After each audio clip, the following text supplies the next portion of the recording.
Okay, in the last video, we kind of built on our interest problem a little bit, and we ended up with a system of equations at the end of the day, okay? And we were thinking about adding these things together, and we can go ahead and do that. I mean, you can go ahead and do that. You can add these things together because we get like terms. We got the x's, we got the y's, and then we've got constants over here. So we can go ahead and add those if we want. But before we add them up, we want to eliminate a variable. Okay? And I'm really thinking about eliminating y. Okay? Now, if I multiply this term right here by -3, this will become -0.03, and this will cancel out, okay? But I can't just multiply this equation by, or this term by -3. I have to multiply the whole equation. I have to multiply both sides by -3. This might be a little bit complicated to kind of wrap your head around at first, but I want to eliminate my y term, okay? So what I'm going to do is I'm going to rewrite this, okay?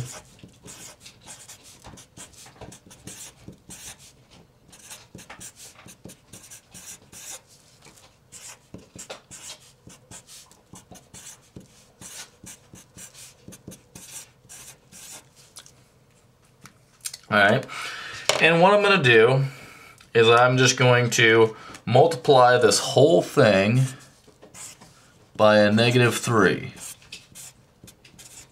Now, I don't have to multiply this other equation by -3. Okay, I don't have to do that. All I have to do is do one of them. So, let's see here. This is going to end up being -3. That's going to be -0.30x plus -0.03y, and I'm going to do my calculator, and that's -2580. So let me simplify.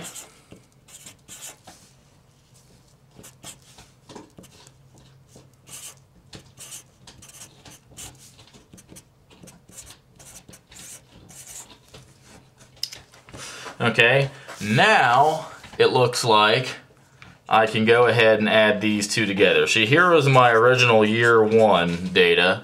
Now here's my sort of modified year 2 data. So I'm going to go ahead and I'm going to transcribe these things down a little further. Okay, so I'm going to go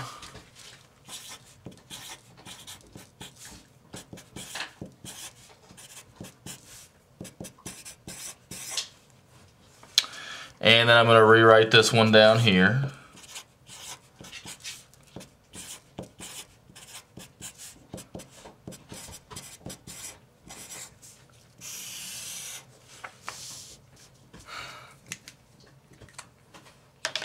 Okay. And now let's go ahead and add them up. Okay? Remember, all I did was I took this equation, this bottom one, and I multiplied it by -3. Okay, and that's what I did there. I rewrote it. There it is. And now I went from this to this. You know, the only difference between this bottom equation right here is that everything has been multiplied by -3. So now I'm going to add them together.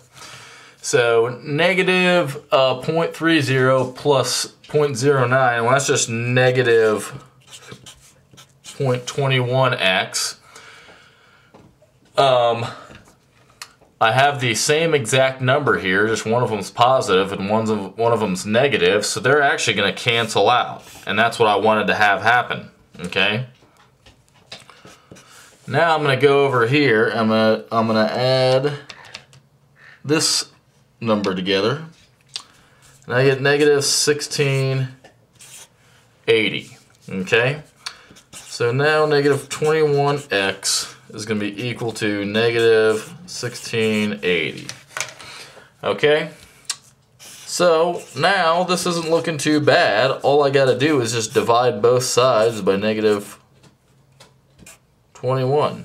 And that's just a 21 there, okay?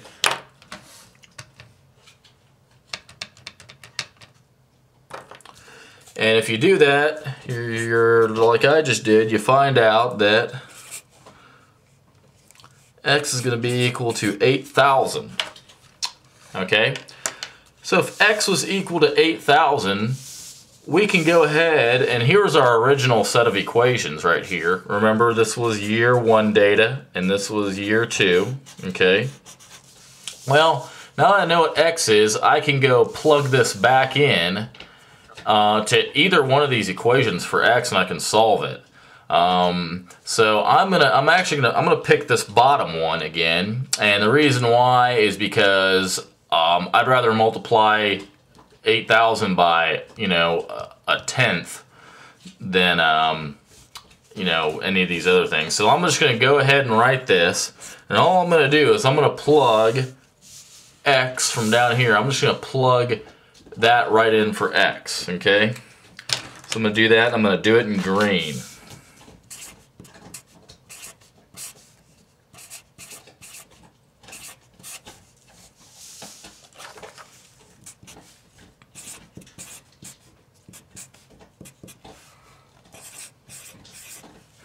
Okay, so I did that. I'm going to, and this is 1/10. A tenth of 8,000 is just 800. Okay, so that you could actually rewrite this as 8,000 times a tenth and just cancel out the zeros, and you end up with 800. That's an easy way to do that. You can do the same thing over here. We've got tens, hundredths, so you could rewrite this as y over 100. Okay, and this equals 860. So all we need to do now is subtract 800 from both sides. Okay, and that's going to leave us with y over 100 being equal to 60. I just took 860 minus 800. Okay. Now I'm just going to multiply. I'm going to solve for y, so I'm going to multiply both sides by 100. Okay.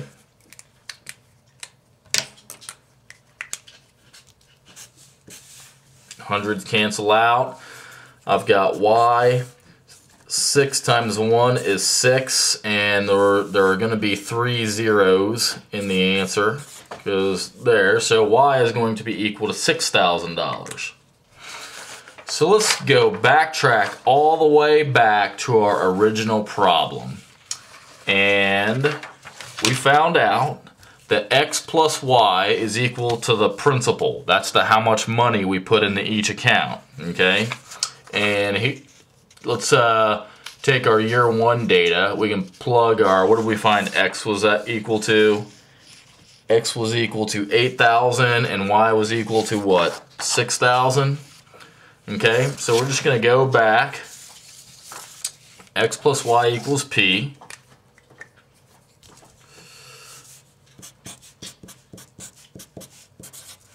Okay, and we found back here that x was equal to 8,000.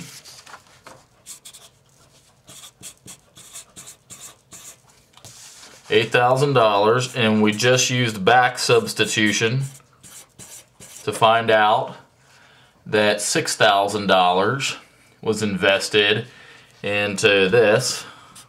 So the total amount invested into the funds was 14 grand. Okay, so that should make sense to you. And if it doesn't, don't worry. My boss, he's been a mechanical engineer for like 20-something years, and he told me there was not enough information to solve this problem. So he couldn't do it. Either that or he just didn't want to. So, and he's a really smart guy. So we got that, and I hope that made sense. And this is how we figured it out. Cool?